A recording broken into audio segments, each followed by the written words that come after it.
হে দেবী সরস্বতী, এখানে আসুন, এখানে আসুন, এখানে বসুন, এখানে বসুন, এখানে ঘটুক আপনার উপস্থিতি। আসন গ্রহণ করুন দেবী, আমার পূজা গ্রহণ করুন। একটা বড় রকমের ভাষা বিপ্লব ঘটে গেল পূর্ব বর্ধমানের মশা গ্রামের সারদা মিশন স্কুলে। সংস্কৃত মন্ত্রের পরিবর্তে এখানে সরস্বতীর আরাধনা হলো সম্পূর্ণ বাংলায় লেখা মন্ত্রে। এই ঘটনা চাক্ষুষ করতে ছুটে এসেছিলেন ভাষাবিদ পবিত্র সরকার। কবিতার ছন্দে এই মন্ত্রের অনুবাদ করেছেন কবি মারুত কাশ্যপ। পবিত্রবাবুর কথায় শহর থেকে দূরে বাংলায় মন্ত্রোচ্চারণ করে সরস্বতী পুজো একটা অভিনব ঘটনা, তাতে কোনো সন্দেহ নেই। প্রথমবার বাংলায় অঞ্জলি দিয়ে ছাত্রী প্রেমজ্যোতি ঘোষ জানায়, এর আগে মানে না বুঝেই অঞ্জলি দিয়েছে, এই প্রথম মানে বুঝে অঞ্জলি দিল। ওম হে মহাভাগী সরস্বতী, বিদ্যে কমল নয়না, অমল নয়ন তোমার বিশ্বরূপা, জ্ঞান দাও, বিদ্যা দাও, তোমার চরণে প্রার্থনা। এই প্রথমবার বাংলাতে অঞ্জলি দিলাম, খুবই ভালো লাগলো। ছোটবেলা থেকে তো সংস্কৃততে অঞ্জলি দিয়ে আসছি, মানে পুরোহিতরা বলতো, আমরা সেটাকে উচ্চারণ করতাম, কিন্তু এর মানে আমরা কিছুই বুঝতাম না, কোনো মানে বুঝতাম না, শুধুই আমরা অঞ্জলি দিতাম। কিন্তু আজকে যে আমাদের অঞ্জলি হলো, সেটা পুরো মানে বুঝে নিজের মাতৃভাষায় অঞ্জলি দিলাম, সত্যি খুব ভালো লাগলো। বিষয়টি মাথায় এসেছিল সারদা মিশনের অধ্যক্ষ চন্দন সাধুখার। তারপরেই কবি মারুত কাশ্যপকে এই কাজের দায়িত্ব নিতে বলেছিলেন তিনি।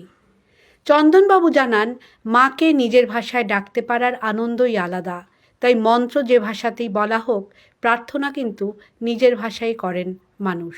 সব থেকে যেটা লক্ষণীয়, স্যার বইটা সম্পন্ন করার পরে যখন বিসর্জনটা লিখছিলেন, তখন বিসর্জনটা লিখতে পারছিলেন না, মানে উনি 2-3 রাত্রি ঘুমাতে পারেননি এবং কাঁদছিলেন।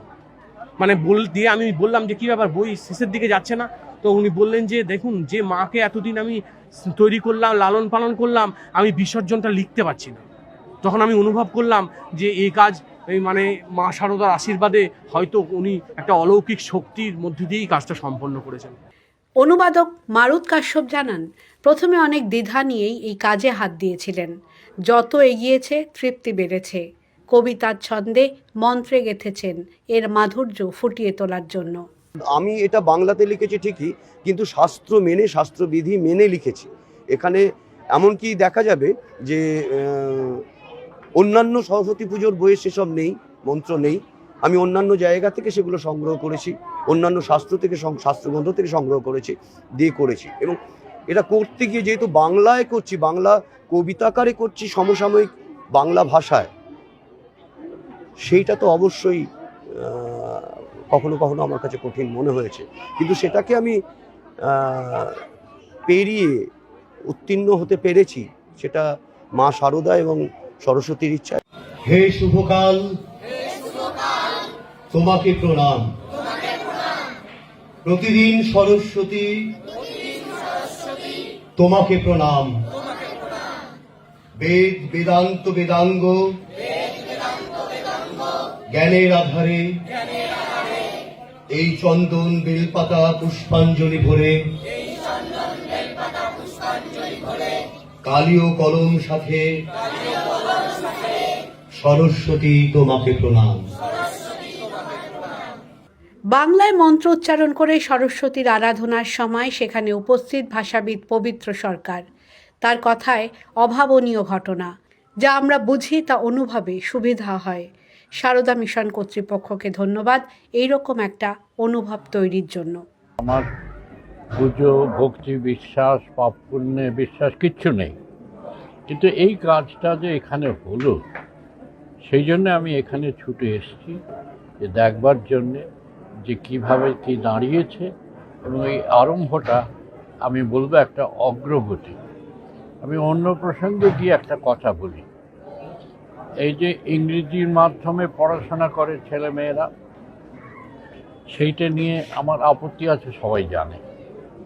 তো ইউনেস্কো বলে যে প্রতিষ্ঠান আছে একেবারে রাষ্ট্রসংঘে, তাদের একটা এই ব্যাপারে কথা আছে, ইংরেজিতে বলছি, যে I don't learn what I don't understand. আমি যেটা বুঝতে পারি না সেটা আমি শিখি না। আমি বলবো এই মন্ত্রের ব্যাপারেও এই কথাটা বলা যায় যে I don't feel what I don't understand. আমি যা বুঝি না সেটা আমি অনুভব করি না।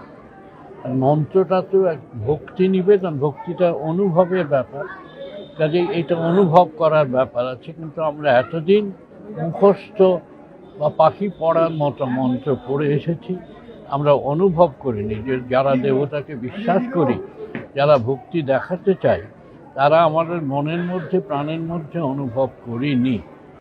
এই অভাবনীয় কাজ শেষ করতে কম করে 1 বছর সময় লাগবে বলে ভেবেছিল স্কুল কর্তৃপক্ষ, কিন্তু অনেক কম সময়েই শেষ করা গেছে এই কাজ। The world bureau.